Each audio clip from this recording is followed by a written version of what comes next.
Le projet le plus fou jamais imaginé par l'homme vole au-dessus de nous depuis plus de 20 ans. La Station spatiale internationale. Il n'y a rien de comparable dans l'histoire de l'humanité. De la taille d'un terrain de football, la Station spatiale est le plus grand objet artificiel jamais créé par l'homme.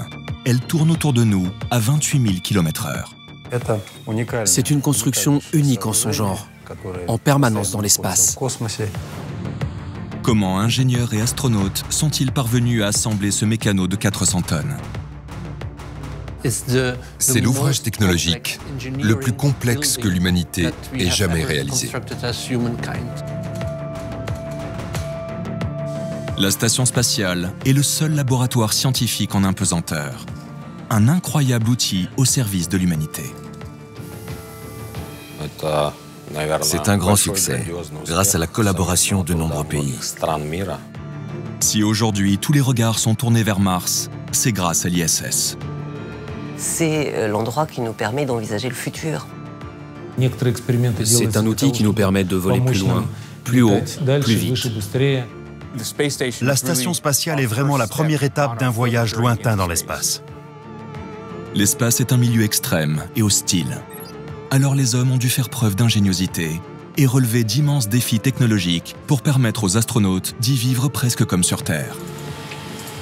Et à l'intérieur, c'est petit, c'est comme une cabine téléphonique, mais c'est assez cosy. Comment fonctionne la station? Comment la répare-t-on? Comment y respire-t-on? Et d'où tire-t-elle son énergie? Ici, tout est rempli avec des déchets. Il faut que je me fasse tout petit, il n'y a pas de place. Je vais essayer de vous montrer. Vous allez embarquer dans les coulisses de la Station spatiale internationale, guidés par ceux qui la connaissent le mieux, les astronautes. Si je le pouvais, j'y retournerais dès demain. C'est un endroit incroyable.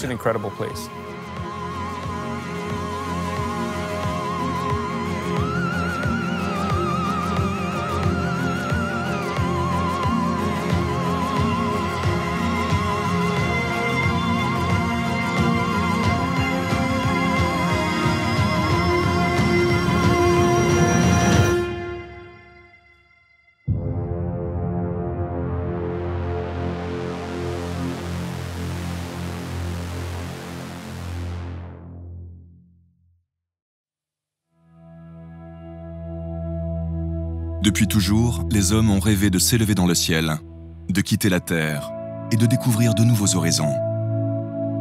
Cette quête insensée est devenue petit à petit une réalité. Mais le rêve ne s'est pas arrêté là. Et pour aller encore plus loin, ils ont construit juste au-dessus de nos têtes, à 400 km, la Station spatiale internationale. Un monstre d'acier de 108 mètres de long, sur 73 de large. Il aura fallu le savoir-faire des agences spatiales américaines, russes, européennes, canadiennes et japonaises pour réussir à mettre en orbite cet incroyable laboratoire scientifique. Véritable jeu de construction, chacune des pièces fut imaginée et construite sur Terre, puis transportée dans l'espace. 10 années furent nécessaires pour assembler la station. Un défi qui dépasse les frontières. Depuis presque 20 ans, 200 hommes et femmes originaires de tout pays se sont relayés avec passion pour vivre et travailler à bord de la station spatiale. À force, la station est devenue notre enfant chéri. C'est notre jouet préféré dont on ne se lasse pas. C'est notre maison, notre lieu de travail.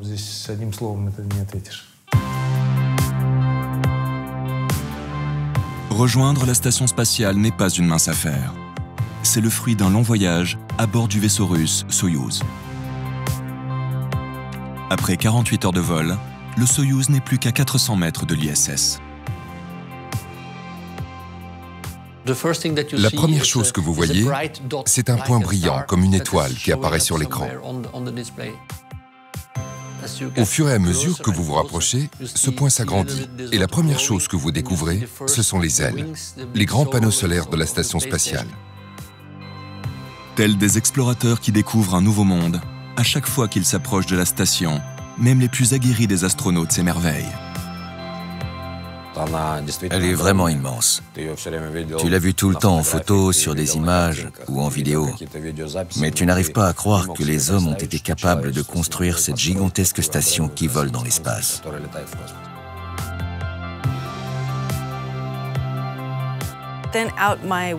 À travers le hublot, je pouvais voir des panneaux solaires, des radiateurs thermiques et des morceaux de la station qui dépassaient dans le passage étroit où nous arrivions.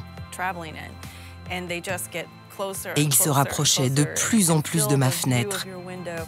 Et à bord du Soyouz, je me sentais comme happée par la station.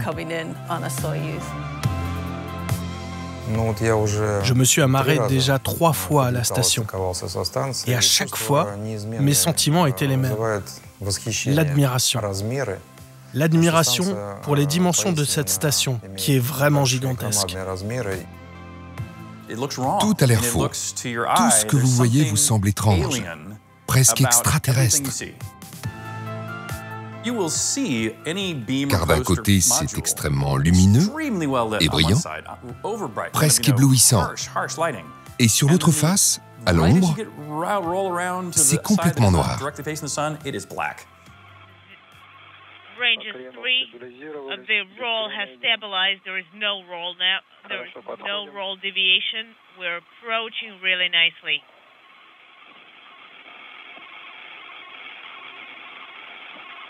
Yes, Catania. Contact confirmed. And probe retraction confirmed. Docking confirmed. A textbook arrival for the brand new Soyuz MSO-1 spacecraft. Docking confirmed at 11:06 p.m. Central Time. Vous sortez du Soyouz, qui est très étroit, et vous devez traverser les sas qui sont encore plus étroits. En fait, vous avez 2 trappes à ouvrir, celle du Soyouz et celle de l'ISS. Vous rampez dans un espace très confiné et vos coéquipiers vous tirent pour avancer. C'est comme un accouchement avec les docteurs de l'autre côté qui vous tirent et vous accompagnent pour entrer dans la station spatiale.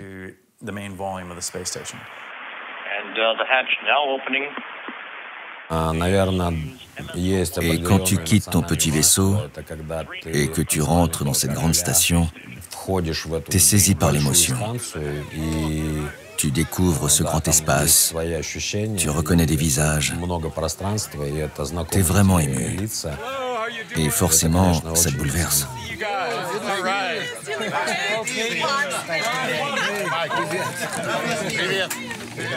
Le volume total de la Station spatiale internationale est comparable à celui d'une maison de 5 pièces et conçu pour abriter 7 astronautes. Chacun d'entre eux y séjourne en moyenne 6 mois. Dès leurs premiers instants à bord, et malgré leurs années d'entraînement, ces nouveaux arrivants sont souvent déconcertés, car ils vont devoir apprendre à vivre en impesanteur, où il n'y a ni haut ni bas. Vous êtes en 3 dimensions et vous utilisez un module qui est en haut, à droite, à gauche, en bas, en avant, en arrière. C'est un petit peu compliqué de recréer ce référentiel au tout début. Ton cerveau renvoie parfois une image complètement différente de la réalité, parce que le liquide de l'oreille interne lui envoie un message erroné. Tu regardes un tunnel vers le bas, et c'est comme si tu regardais un immeuble vers le haut. Vous voyez ce que je veux dire? J'ai tourné à droite vers le module de service, et tout à coup, je me suis arrêté, parce que je ne reconnaissais pas l'endroit où j'étais. Et je me suis dit, je ne peux pas croire que je suis déjà perdu à bord de la Station spatiale internationale. J'ai passé tellement d'heures dans les maquettes d'entraînement. Heureusement, un astronaute plus expérimenté a vu que j'avais l'air perdu. Il m'a dit, c'est parce que tu as les pieds au plafond. À partir du moment où je me suis retourné, les pieds vers le sol, tout est rentré dans l'ordre et j'ai compris où j'étais. Les astronautes se repèrent grâce à un système de marquage qui leur indique le haut du bas. L'absence de gravité leur offre aussi un environnement de travail à 360 degrés. La plupart des modules que vous voyez ont 4 faces sur lesquelles nous pouvons travailler. Que ce soit un mur, un plancher, un autre mur et le plafond. La seule chose que j'ai à faire, c'est me tourner et les références changent.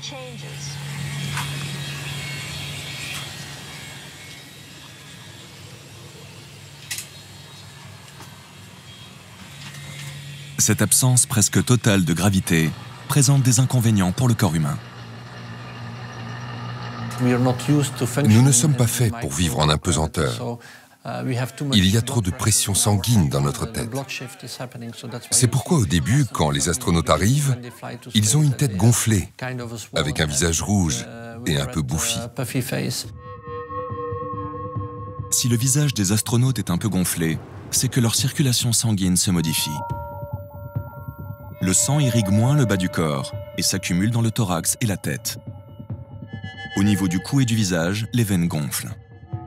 Alors forcément, cette modification de la circulation sanguine provoque quelques désagréments. Vous ressentez vraiment cette pression qui augmente à l'intérieur de votre crâne. Cela encombre votre nez et provoque quelques maux de tête. Mais au bout de quelques semaines, votre corps s'adapte et s'habitue à l'impesanteur.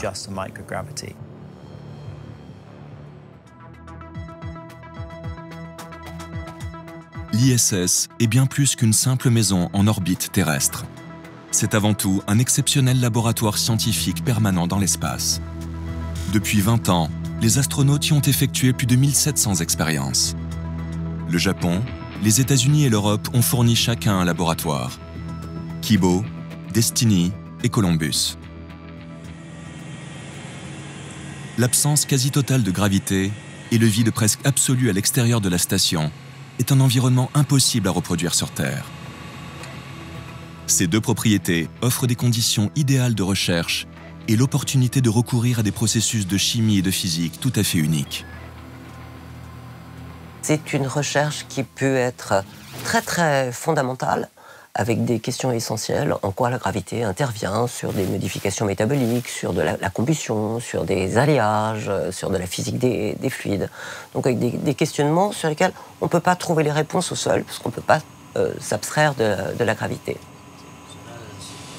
Dans ce laboratoire spatial permanent, les travaux de recherche embrassent plusieurs domaines, tels que les sciences de la vie, les matériaux, l'observation de la Terre et l'astronomie. Déjà, les résultats de certaines expériences ont permis de fabriquer de nouveaux alliages révolutionnaires et de développer de nouveaux médicaments. L'ISS permet aussi d'assurer une présence humaine permanente dans l'espace et préparer ainsi un éventuel voyage habité vers d'autres planètes. Non seulement certaines expériences sont utiles pour la recherche fondamentale, mais certaines nous aideront à voler plus loin, plus haut, plus vite.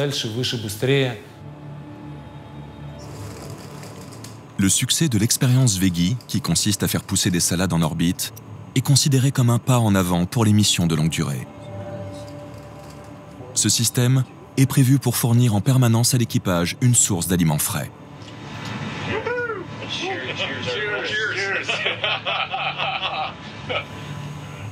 À bord de la station spatiale, les expériences concernent aussi la robotique. Dans quelques années, des robots commandés à distance par des hommes pourraient construire d'autres stations, voire même mener des expériences. Une étape de plus dans la préparation pour Mars. La chose importante avec ce joystick, c'est que je pouvais sentir les forces exercées par le robot. C'est la première étape vers le développement d'un exosquelette. C'est un bras robotique que vous portez. Et quand vous bougez le bras, le robot suit exactement le mouvement que vous faites. Mais en même temps, il vous renvoie la sensation de force qu'il exerce. Donc, vous pouvez mieux le contrôler. À l'avenir, l'être humain devra lui aussi être capable de résister physiquement à de très longs voyages. À bord de l'ISS, pour mieux appréhender le futur, le corps humain est lui aussi soumis à des expériences. Nous sommes des cobayes là-haut. Nous participons à des expériences pour comprendre les effets sur notre corps, l'impesanteur, les radiations et les autres particularités de cet environnement unique. Ces 10 dernières années, on a constaté que la vision de 3/4 des astronautes effectuant de longs séjours dans l'espace s'altérait. Longtemps, les scientifiques ont cru que l'afflux du sang dans le crâne était le seul coupable des problèmes de vision des astronautes. Mais depuis peu, on sait que le liquide dans lequel baignent le cerveau et la moelle épinière pourrait lui aussi jouer un rôle dans ces troubles de la vision.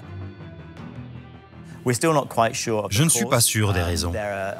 Certaines théories avancent que c'est la pression intracrânienne qui provoque ces effets. Peut-être est-ce dû aussi au niveau élevé de CO2 présent dans l'atmosphère que nous respirons. Mais ce qui semble se passer, c'est un aplatissement de la rétine. Et cette compression provoque un changement de dioptrie de la vue et donc une myopie. Le vrai problème, finalement, est que l'être humain a une étonnante capacité d'adaptation. En l'état d'impesanteur, le corps des astronautes s'allonge et il peut gagner de 2 à 7 cm. Ce que je trouve de plus incroyable à propos de notre corps, c'est sa capacité à s'adapter à un nouvel environnement. Si nous devions vivre en permanence en impesanteur, alors vous verriez à quel point le corps humain est formidable. Les muscles du cœur se rétréciraient, la densité des muscles et notre masse musculaire se réduiraient. Et très rapidement, nous deviendrions des êtres parfaitement adaptés à la vie en impesanteur. Après 6 mois passés en orbite, c'est seulement de retour sur Terre que les astronautes se rendent véritablement compte de l'importance de l'attraction terrestre sur leur corps. Ça a été vraiment un choc. Après mon premier vol, j'ai senti à quel point mes bras étaient lourds. Vraiment, vraiment lourds. J'ai aussi senti mes intestins. C'est vrai, je ne sais pas comment vous l'expliquer, mais j'ai senti mes organes à l'intérieur de moi. Et je peux vous le dire, ça pèse lourd.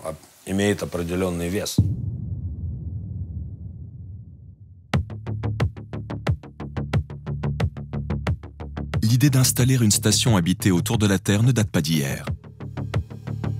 Dès les années 20, le Russe Konstantin Tsiolkovsky, maître incontesté de l'astronautique, imagine une station capable d'abriter des hommes. En 1971, les Russes placent en orbite la première station spatiale, Salyut 1.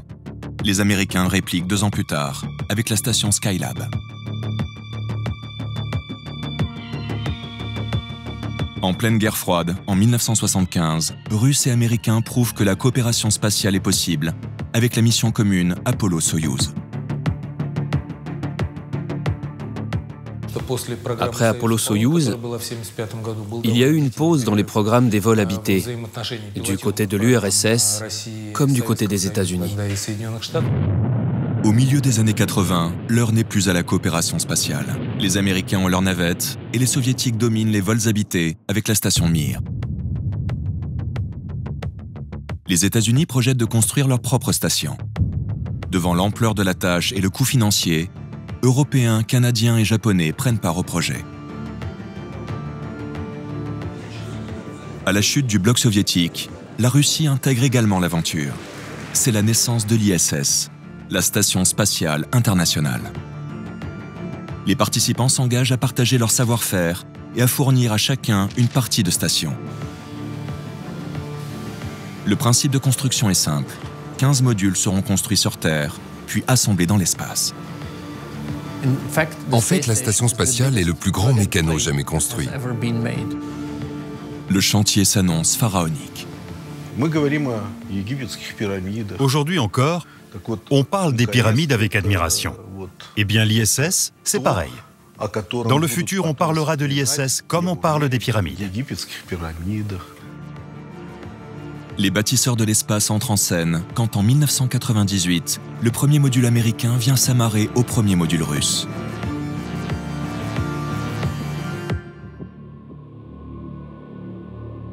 Durant 2 ans, les astronautes vont multiplier les missions pour construire la station et préparer l'arrivée des premiers habitants permanents.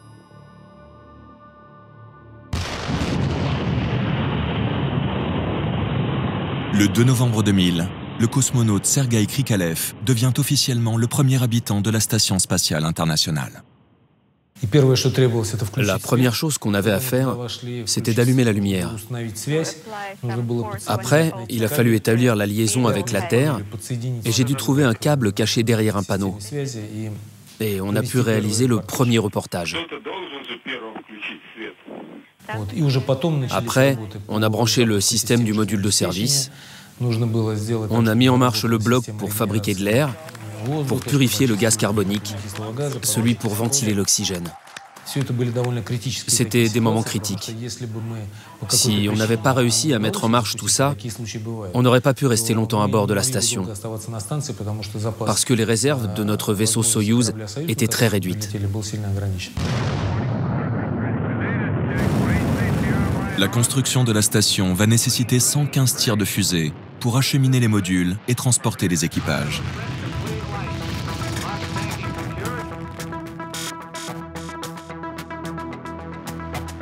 Le Canada apporte une pièce majeure, un bras robotique.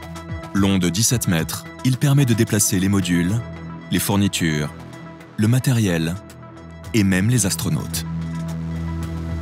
Fruit de cette collaboration internationale, petit à petit l'ISS prend forme et se dessine dans le ciel. Nous avons conçu les missions de manière que si une pièce ne fonctionnait pas, nous pouvions la remettre dans la navette et la ramener sur Terre. Mais nous n'avons jamais eu à le faire. Tout fonctionnait là-haut, c'était incroyable. Surtout quand on considère que de nombreux composants de la station spatiale n'ont jamais été testés ensemble sur Terre et assemblés seulement sur papier. Il existait des plans, effectivement, et moi je suis assez surprise de voir qu'on est allé au bout de ce déploiement. Donc c'est une prouesse technologique absolument extraordinaire. La construction et l'exploitation de la Station spatiale internationale est le projet le plus onéreux jamais réalisé par l'homme. 150 milliards de dollars.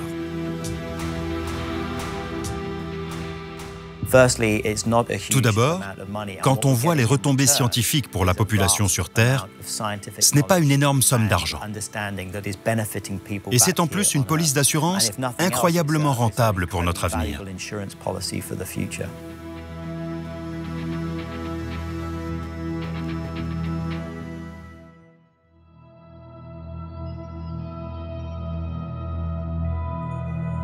Aujourd'hui, depuis la Terre, on peut facilement observer ce gigantesque mécano qui brille intensément dans le ciel. Si elle est si brillante, c'est à cause de la taille de ces énormes panneaux solaires. Ils offrent une formidable surface réfléchissante pour ceux qui regardent la station depuis la Terre. Avec ces panneaux solaires, nous captons l'énergie du Soleil pour produire de l'électricité et recharger les batteries qui se déchargent quand nous sommes du côté nuit de la Terre. Entièrement déployés, chacun des panneaux mesure 73 mètres de long. Dirigé en permanence vers le Soleil et composé de plus de 32 000 cellules photovoltaïques, il transforme l'énergie du Soleil en électricité. Les panneaux solaires sont articulés et pendant que nous tournons en orbite avec une inclinaison de 4 degrés par minute, ils s'inclinent aussi de 4 degrés par minute pour continuer à pointer vers le Soleil. Mais nous devons aussi régler ce qu'on appelle le mauvais angle. Donc les panneaux solaires doivent être aussi articulés comme ça, selon ce degré de liberté. Des ordinateurs traquent le Soleil et contrôlent la trajectoire des panneaux en fonction de sa position. L'ensemble des panneaux solaires de la station spatiale pourrait alimenter en électricité une quarantaine de maisons. Cette unique source d'approvisionnement en énergie est vitale pour l'équipage. Il faudrait vraiment qu'un accident grave se produise pour que la station se retrouve sans électricité. Mais même si un jour ça arrive, nous avons des batteries indépendantes. Et nous avons également des batteries solaires sur nos vaisseaux Soyouz. C'est quasi impossible d'imaginer la station sans électricité.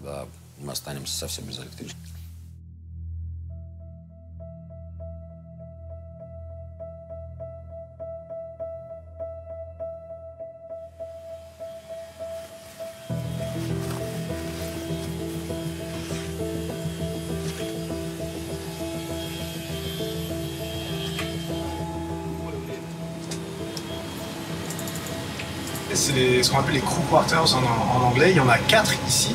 Et le mien, je vais vous montrer de quoi ça a l'air à l'intérieur. Il y a mon nom dessus. C'est comme ça qu'on le reconnaît. Et à l'intérieur, c'est petit, c'est comme une cabine téléphonique. mais c'est assez cosy. J'ai mon ordinateur pour envoyer des emails à ma famille, pour appeler aussi sur Skype avec un casque. J'ai un deuxième ordinateur, j'ai mon iPad, j'ai mon nécessaire de bureau. Ici, évidemment, on accroche tout au mur parce que c'est comme ça qu'on stocke nos choses en apesanteur. Regardez, il y a un sac de couchage ici, vraiment confortable. Il est fixé au mur pour que je ne flotte pas et que je ne cogne rien. C'est vraiment agréable de voler, flotter et dormir en apesanteur.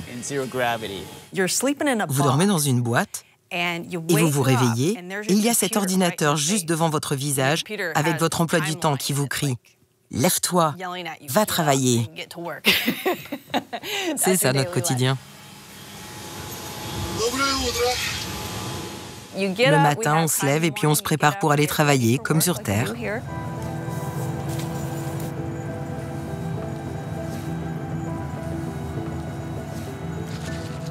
Tous les matins, vous vous lavez un peu et prenez votre petit déjeuner comme sur Terre. Habituellement, l'équipage se lève entre 6h et 6h30. À l'heure des repas, les astronautes mangent généralement des produits déshydratés afin de faciliter le transport et réduire le volume de stockage des réserves de nourriture. Le sac à café est rempli d'eau chaude. Vous avez besoin d'une paille en plastique. Insérez la paille, enlevez le bouchon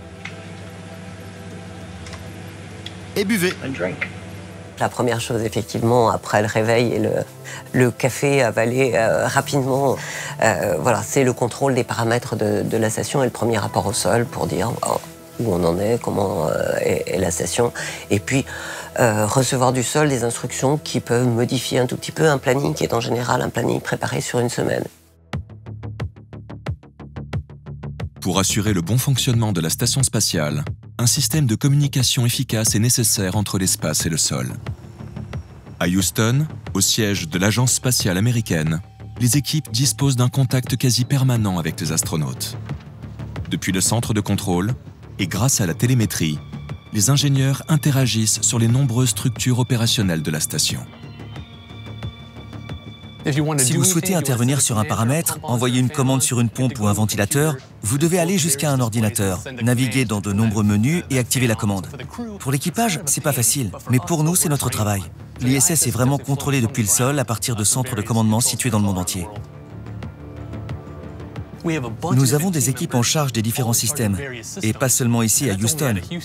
Nous avons des équipes en Russie, en Allemagne, au Japon, des gens partout dans le monde qui travaillent pour un objectif commun.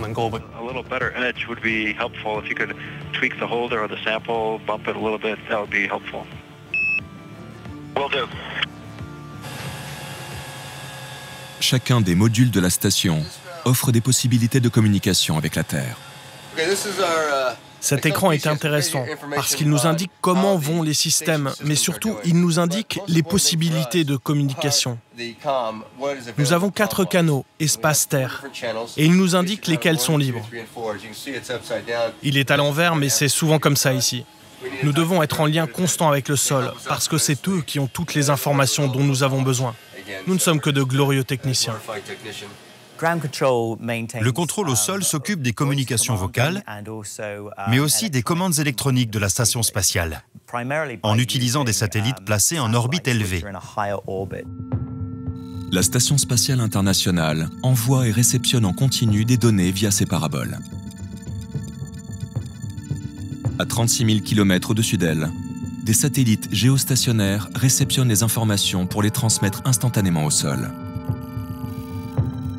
La communication est ainsi assurée en tout point du globe. La possibilité de communication est pratiquement de 100% du temps à bord, ce qui n'était pas le cas du tout il y a 15 ans, où on avait des petites périodes, je dirais, de 20 minutes de communication avec le sol à chaque orbite, et à peine. Aujourd'hui, il y a une qualité de communication, effectivement, à la fois dans l'environnement professionnel et dans l'environnement familial et amical, qui permet aussi de vivre avec beaucoup plus de sérénité. Désormais, grâce à ces moyens de communication, les astronautes partagent leurs impressions avec le reste du monde.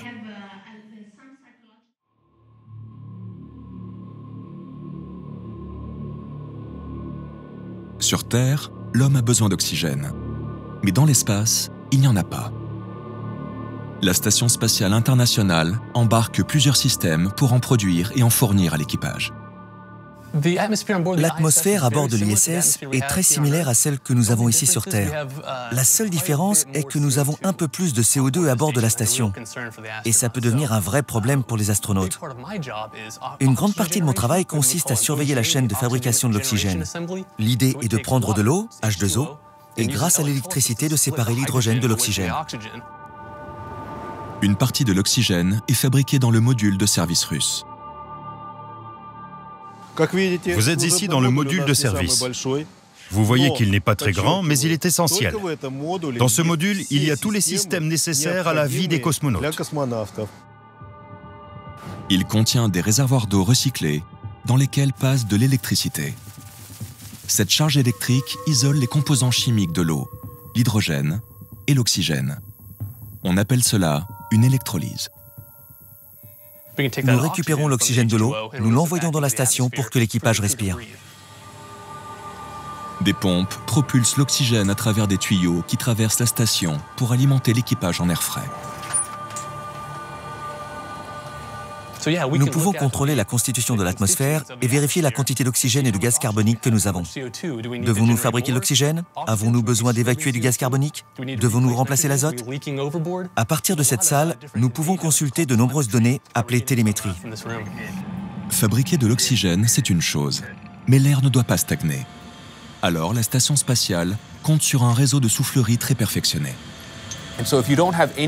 Si vous n'avez pas de système de ventilation ou de ventilateur pour mélanger l'air, des poches d'oxygène et des poches de gaz carbonique se formeront.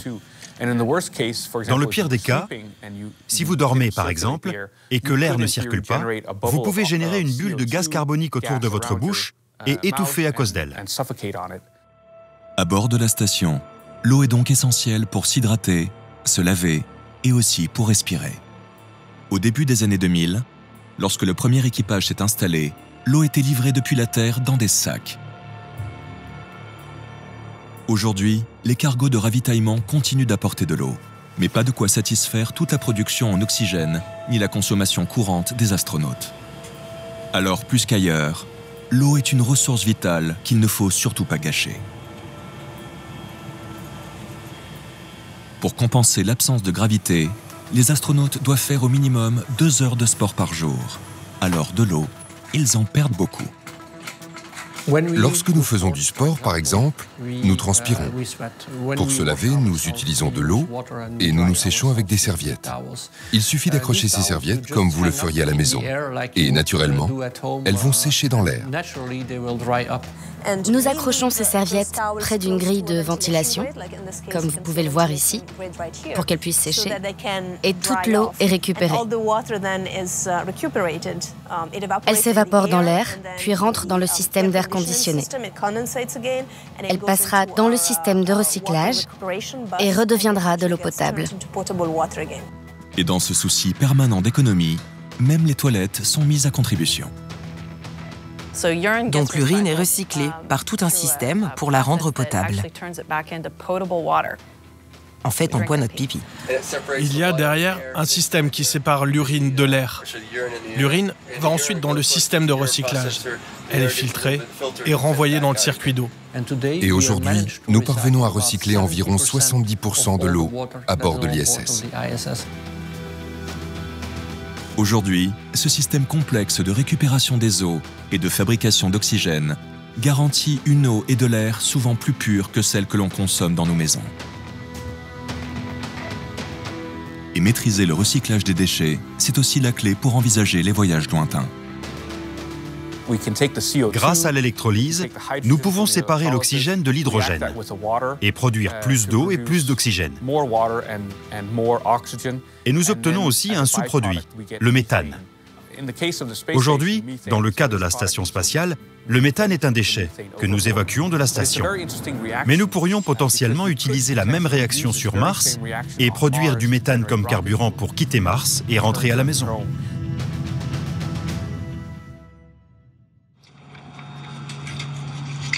Je vais vous emmener voir l'endroit le plus cool de la station.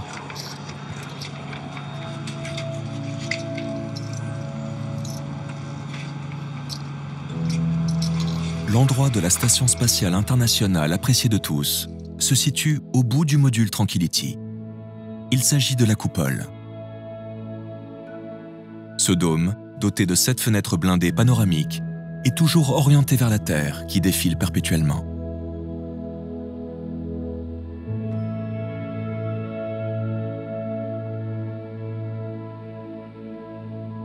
Lancée à 28 000 km/h, la Station spatiale internationale fait 16 fois le tour de la Terre par jour.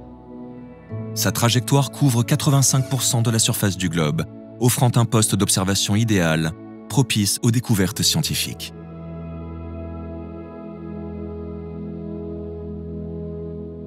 Dans le cadre de l'une de ces expériences, l'astronaute danois Andreas Mogensen cherche à filmer des phénomènes météorologiques d'habitude impossibles à observer depuis la Terre. Un soir, après le dîner, je me suis installé dans la coupole et un gigantesque orage a commencé à se former. J'ai pris mon appareil photo et j'ai commencé à filmer autant que je pouvais. J'ai pu filmer des éclairs rouges, mais aussi des blue jets, des cônes de foudre bleue, dont l'impact a lieu au-dessus des nuages. C'est quelque chose de nouveau. C'est la première fois qu'un tel phénomène a été filmé. Ça pourrait nous aider à comprendre le changement climatique et le réchauffement de notre planète. Car c'est un phénomène qui transporte les gaz de l'atmosphère à la stratosphère.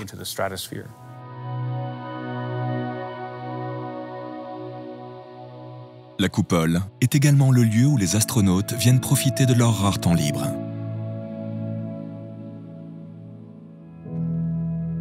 La coupole va me manquer, parce que j'y allais toutes les nuits pour une orbite et je regardais la Terre. Je savais que j'étais en sursis et que je ne reverrais pas ça de sitôt. C'est un spectacle envoûtant. On peut regarder la Terre des heures entières à travers le hublot, car la Terre, elle change tout le temps. D'abord, on a tendance à regarder l'ensemble. Et plus vous passez de temps en haut, et plus vous commencez à regarder les détails et à identifier des lieux que vous avez déjà visités ou que vous voudriez visiter.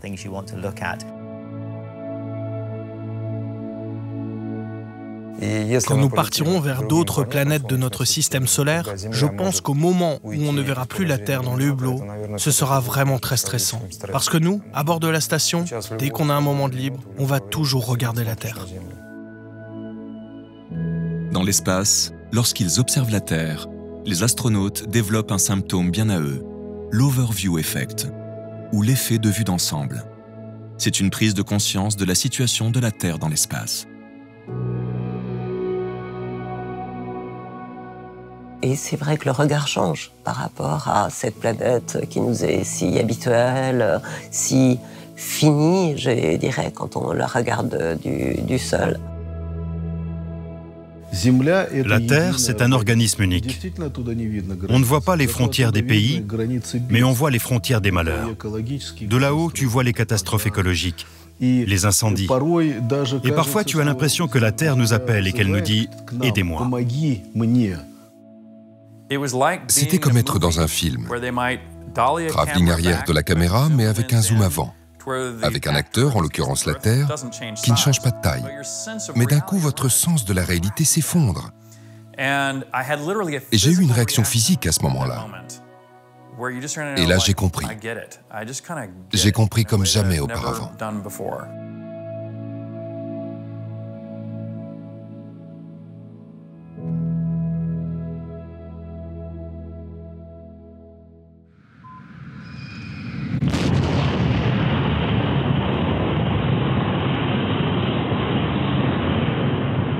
Rejoindre la Station spatiale internationale est une aventure périlleuse.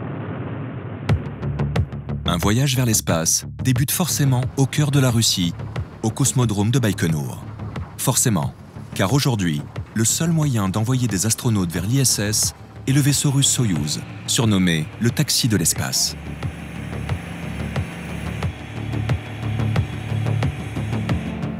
Le voyage vers l'ISS dure 48 heures. C'est dans ce petit module, perché à plus de 40 mètres de haut, que les astronautes sont installés. Harnachés à leur siège, prêts à décoller, c'est grâce à cette cabine, appelée module de descente, que les astronautes pourront aussi revenir sur Terre. Quand le vaisseau arrive en orbite, l'équipage rejoint le module orbital. De la taille d'une camionnette, c'est ici qu'ils vont pouvoir se détendre. À l'autre extrémité se situe le module de service. Il contient des systèmes de guidage, des batteries et des moteurs pour les manœuvres.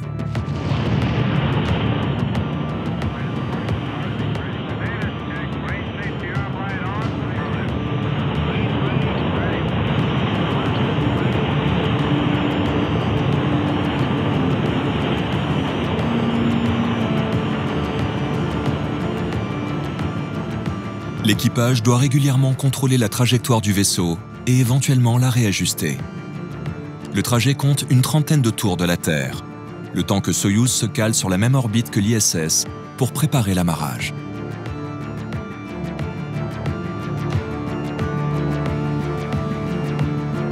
À l'approche de la Station spatiale internationale, Soyouz s'oriente dans la bonne direction et adapte sa vitesse.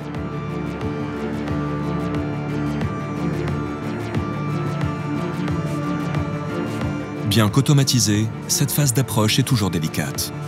À la moindre incertitude ou défaillance technique, le commandant doit être capable de reprendre la main pour assurer l'approche finale. Et c'est dès son premier vol que l'astronaute Timothy Peake a dû faire face à un incident qui aurait pu avoir des conséquences dramatiques. Tout se passait bien jusqu'à 17 mètres de la station. C'était très proche pour annuler un amarrage automatique. Nous avons subi une panne de propulseur. Yuri a dû prendre le contrôle du Soyouz et effectuer un amarrage manuel. C'était pas juste une question d'amarrage. La sécurité de la station en dépendait. ISS n'est pas une construction uniforme. Elle comporte de nombreux éléments saillants. Une collision serait fatale. Pas seulement pour l'équipage de Soyouz, mais aussi pour la station spatiale et les astronautes à son bord. Le pilotage humain dans l'espace est beaucoup plus compliqué que le pilotage sur Terre, car il y a 6 degrés de liberté.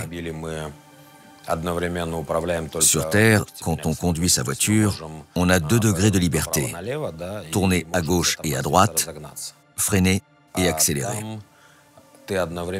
Et là-haut, dans l'espace, tu pilotes avec 6 degrés de liberté en même temps. Tu peux aller à gauche, à droite, en haut, en bas, tu pivotes, ce que tu veux. C'est un pilotage extrêmement complexe.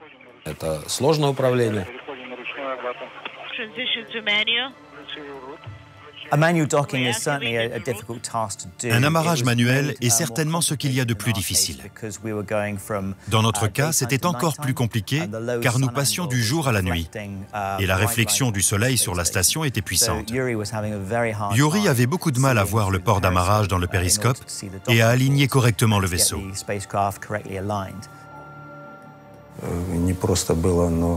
C'était très compliqué. Mais finalement, j'ai réussi à m'approcher à une distance qui permettait de viser le nœud d'amarrage, de régler la vitesse, préciser la position angulaire, et finalement, nous avons réussi l'amarrage.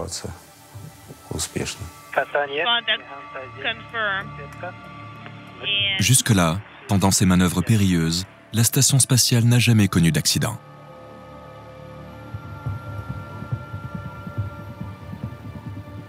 Depuis quelque temps, des sociétés privées et la NASA développent de nouveaux vaisseaux afin de transporter les astronautes vers la Station spatiale internationale.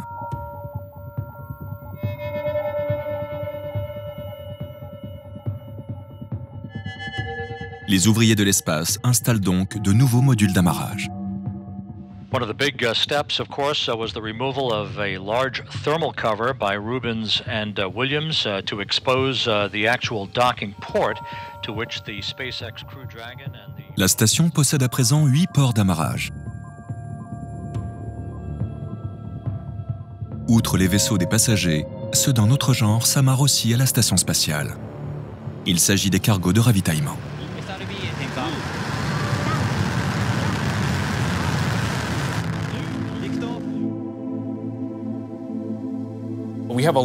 Nous avons de nombreux cargos de ravitaillement automatique envoyés vers la station spatiale. Il y a des cargos japonais, des Russes et des Américains.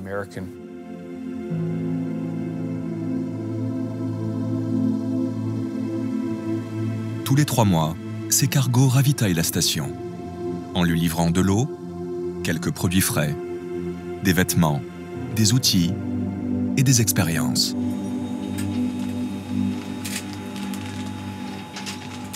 Une fois vidés de leur cargaison, ces vaisseaux ont une autre fonction importante. Ils servent de poubelle à la station spatiale. La station spatiale est un système fermé, donc tout ce que vous montez doit redescendre à un moment donné. Par exemple, on nous envoie des vêtements pour l'équipage, mais nous n'avons pas de machine à laver. Les astronautes doivent porter le même pantalon pendant une longue période. Nous avons 2 pantalons pour 6 mois. Vous devez aussi porter le même t-shirt pour 1 ou 2 semaines. Et lorsqu'il est sale, il est mis à la poubelle.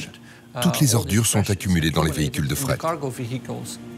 Je vous invite à me suivre dans le cargo Progress, qui est chargé et prêt au désamarrage. Il est rempli de sacs contenant des déchets. Il faut que je me fasse tout petit. Il n'y a pas de place. Je vais essayer de vous montrer. Tout est organisé symétriquement pour équilibrer le cargo. Les choses lourdes en face des choses lourdes. Vous voyez ici, par exemple, il y a des colonnes de purification, des seaux qu'on a utilisés, et même notre linge sale, et des petits emballages avec nos poubelles. Les cargos chargés des déchets seront désamarrés. Ils brûleront et se désintégreront en entrant dans l'atmosphère. Mais certains de ces cargos de ravitaillement remplissent une dernière fonction qui concerne directement l'ISS. Ils lui servent de moteur. La station n'étant pas capable de se maintenir toute seule à la bonne orbite. L'ISS est situé à environ 400 km de la surface de la Terre. Vous pourriez penser qu'il n'y a pas d'air. Alors pourquoi devrions-nous changer sa vitesse? Elle devrait pouvoir rester en orbite pour toujours. Mais en fait, il y a une petite quantité d'air à l'altitude de l'ISS. Concrètement, vous avez ce gigantesque terrain de football avec une grande surface de contact qui brasse la petite quantité d'air présente dans cette atmosphère. Et au fur et à mesure, la station perd de l'altitude. C'est pour ça que l'ISS perd 2 km d'altitude par mois. Et sans manœuvre pour la repositionner, la station retomberait dans notre atmosphère. Tous les 6 mois, un cargo de ravitaillement est utilisé pour réajuster l'orbite de l'ISS. Le vaisseau déclenche ses moteurs et donne des impulsions pour remettre la station en mouvement et la déplacer à son altitude optimale. Cette même poussée est ressentie à l'intérieur de la station. Je vais vous montrer l'accélération et la poussée en utilisant cet appareil photo. Il est plutôt imposant. Là, il n'y a pas d'accélération. Et vous voyez que l'appareil photo flotte. Il ne bouge pas. Moi, je commence à ressentir l'accélération. Ça y est, l'appareil va avancer. Je vais essayer de ne pas vous rentrer dedans. Il n'y a pas que la hauteur de l'orbite à réguler. Il faut également maintenir la station spatiale toujours dans la bonne orientation. La station spatiale est maintenue dans ce que nous appelons un plan LVLH, local vertical, local horizontal. Ça veut dire que quand la station spatiale est en orbite, elle tourne toujours face à la Terre. Le système d'orientation de la station repose sur 4 gyroscopes. Sans eux et lancé à 28 000 km/h, l'ISS tournerait sur elle-même sans fin. La vie à l'intérieur y serait tout simplement impossible. En impesanteur, si vous la touchez, elle va bouger dans tous les sens, comme tous les objets ici. Mais si je fais tourner cette toupie,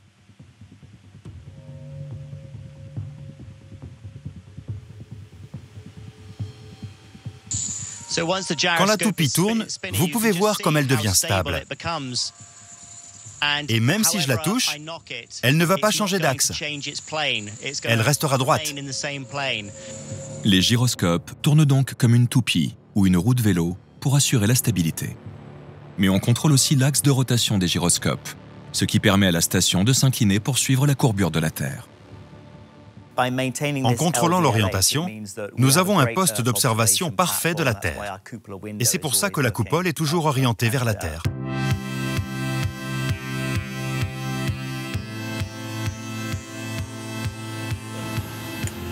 Play nice.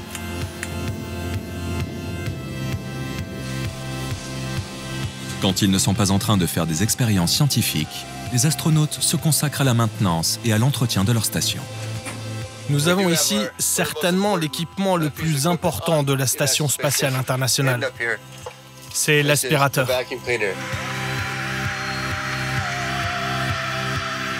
Même si un système de filtre permet d'éliminer les particules et certains microbes, le ménage régulier dans ce milieu confiné évite le développement des bactéries.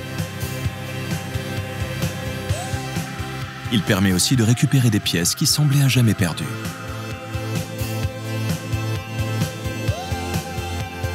La Station spatiale internationale est perpétuellement en chantier.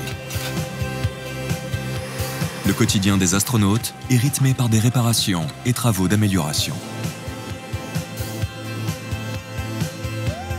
Malgré toutes ces précautions, elle n'est pas à l'abri d'une panne, voire d'une grosse avarie. C'est ce qu'a constaté l'astronaute américaine Tracy Dyson un soir de juillet 2010, juste avant d'aller se coucher. Tout le monde était parti se coucher et moi je faisais mon inspection quotidienne de la partie américaine de la station spatiale. J'étais en train d'éteindre le tapis roulant quand tout à coup des alarmes rouges et jaunes se sont mises à sonner. C'était plus grave qu'un problème sur le tapis roulant. Et on a vite compris qu'il y avait un problème sur le système de contrôle de la température. Ce système de contrôle de la température est vital pour la survie des astronautes.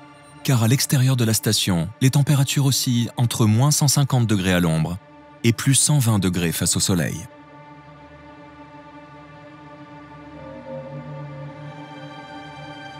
À bord de la station spatiale, les appareils électriques, et plus particulièrement les ordinateurs, génèrent une importante source de chaleur. Pour s'en débarrasser, l'ISS dispose d'un système de refroidissement. Des fluides froids parcourent toute la station. Il existe des boucles d'eau sur le segment américain. La poutre centrale et les panneaux solaires sont refroidis grâce à de l'ammoniac. Et la partie russe utilise une combinaison de produits chimiques. Nous savions que la situation pourrait devenir critique si nous perdions une autre pompe. Et si cela arrivait, on n'aurait plus qu'à rentrer à la maison. Au sol, comme dans la station, les équipes se rendent compte que la situation est critique. Pour remplacer la pompe d'ammoniac défectueuse, il faut sortir de la station et réparer de l'extérieur.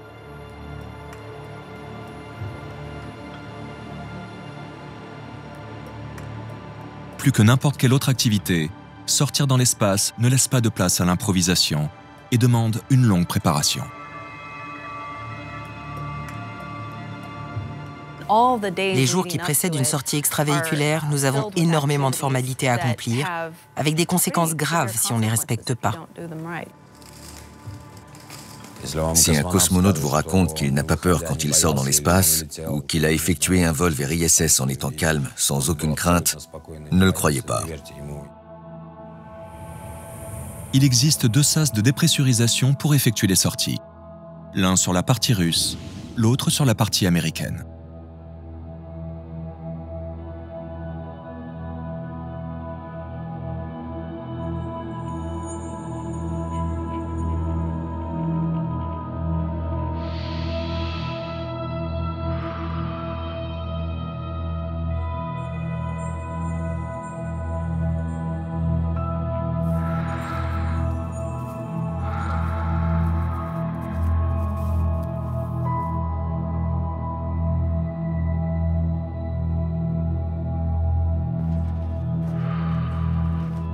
Le volume intérieur de la station spatiale est comparable à une maison de 5 pièces. C'est déjà grand, mais c'est infime comparé à la structure extérieure.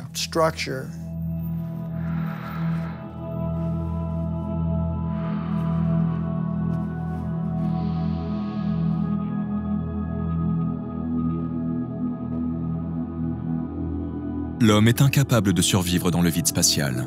Il n'y a pas d'oxygène, le corps est exposé à des températures extrêmes, aux micrométéorites et aux rayons cosmiques. Pour effectuer les réparations, les astronautes portent donc un équipement de très haute technologie. La combinaison spatiale est un matériel technologique d'une extraordinaire complexité. C'est une mini-station spatiale qui doit vous garder en vie. La survie des astronautes a un prix, car une telle combinaison coûte 15 millions de dollars. Elle se compose d'un casque-bulle recouvert de filtres. Il protège les yeux de l'astronaute des rayons du soleil qui pourraient l'aveugler instantanément. De puissantes lampes servent à se repérer dans la nuit et une caméra transmet les images au sol. Un petit tuyau tout près de la bouche délivre de l'eau à l'astronaute durant sa sortie. Écouteurs et microphones permettent de communiquer avec le sol et l'équipage resté à bord de l'ISS. Sur le plastron, les molettes contrôlent l'arrivée d'oxygène et la température. Sous sa combinaison spatiale, l'astronaute porte un vêtement traversé de tubes en plastique dans lesquels de l'eau fraîche circule pour réguler la température. Dans son sac à dos, une réserve d'oxygène et d'eau et des batteries lui assurent une autonomie totale jusqu'à 8 heures d'affilée. En raison de l'absence de gravité, l'astronaute ne subit pas les 130 kg d'équipement. Être capable de se mouvoir avec un tel scaphandre nécessite une condition physique exceptionnelle. À l'extérieur, vous effectuez 90% de vos activités avec vos bras et vos mains. Mais parce que c'est une combinaison pressurisée, cela nécessite des efforts considérables pour bouger vos doigts dans ces gants si rigides. Un tel exercice requiert une concentration de tous les instants. Ici plus qu'ailleurs, l'erreur est inenvisageable.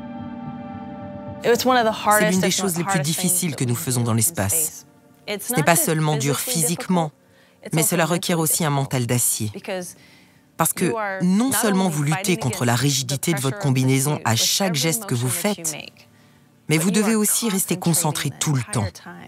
Une sortie extravéhiculaire dure entre 6 et 8 heures, et vous restez dans votre combinaison spatiale sans aucune interruption.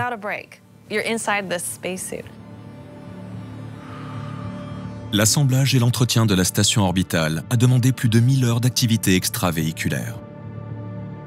Avec ses sorties dans l'espace, les astronautes ont effectué de nombreuses tâches essentielles et vitales pour la station. Sans ces sorties extravéhiculaires, l'ISS n'existerait pas.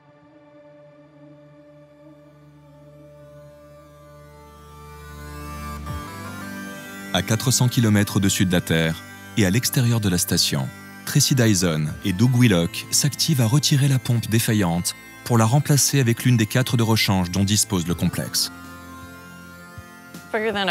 C'est comme un réfrigérateur, c'est vraiment grand. Heureusement, nous avons utilisé le bras robotique.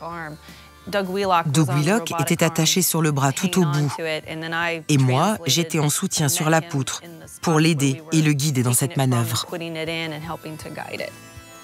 Au total, 4 sorties extravéhiculaires, soit 29 heures, furent nécessaires à ces plombiers de l'extrême pour réparer avec succès le système de chauffage. L'équipe au sol a pu remettre en route le système de contrôle thermique. Et finalement, nous avons sauvé la station spatiale. Que voulez-vous de plus? Outre les pannes techniques, la Station spatiale internationale et ses habitants sont menacés par d'autres dangers. Richard Garriott fait partie de ces astronautes non professionnels qui ont pu voyager à bord de l'ISS. Il se souvient de ces nombreuses alarmes qui rythmaient son quotidien.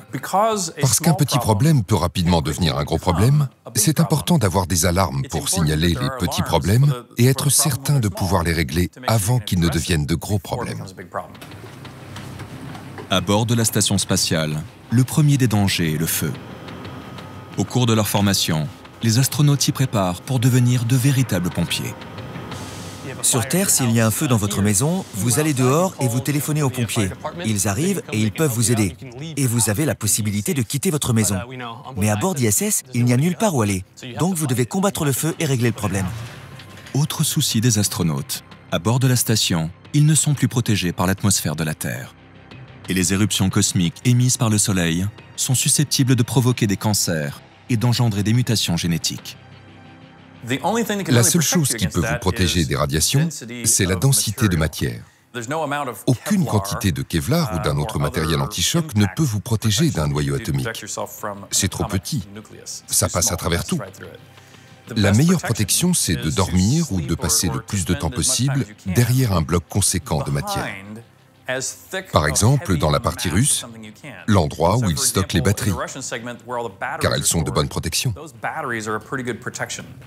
En cas de forte éruption solaire, certains modules servent de refuge pour protéger l'équipage. La troisième menace pour la Station spatiale internationale sont les débris de l'espace. Si vous observez un vieux hublot qui est en place depuis 10 ou 20 ans, vous verrez des impacts de débris spatiaux. Ils peuvent être incroyablement petits, mais lancés à 28 000 km/h, cela peut quand même faire un sacré trou. Un objet aussi petit qu'un grain de sable, lancé à 28 000 km/h, est susceptible de perforer la coque de la station, de provoquer une dépressurisation et de tuer l'équipage à bord. Les ingénieurs ont élaboré une carte représentant en rouge les zones de la station les plus exposées aux débris de l'espace. Celle-ci leur permet d'identifier les zones à protéger en priorité. Mais les modules sont recouverts d'une couche d'aluminium qui ralentit les microdébris. Une couche de céramique et de Kevlar réduit les débris en poussière. La dernière couche bloque les particules et protège les astronautes. Plus de 100 000 pièces de fusées et satellites, stigmates de l'activité humaine dans l'espace, jonchent la trajectoire de l'ISS, allant de la taille d'une pomme à celle d'un bus. Les ingénieurs au sol sont capables de surveiller ces débris. Et pour éviter tout impact, l'altitude de la station peut être réajustée.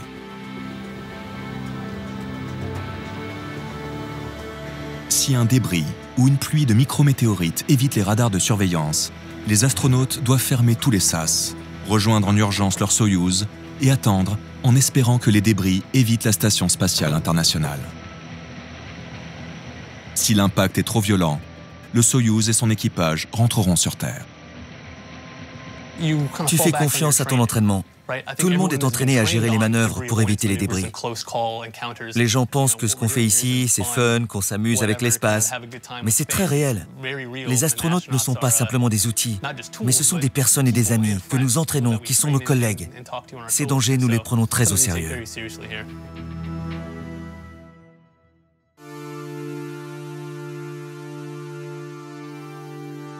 Depuis 1998, la Station spatiale internationale est au service de l'homme, et grâce à elle, il a appris à vivre dans l'espace. Aujourd'hui, tous les regards sont tournés vers Mars, voire même au-delà. Grâce à l'ISS, les rêves les plus fous sont envisageables.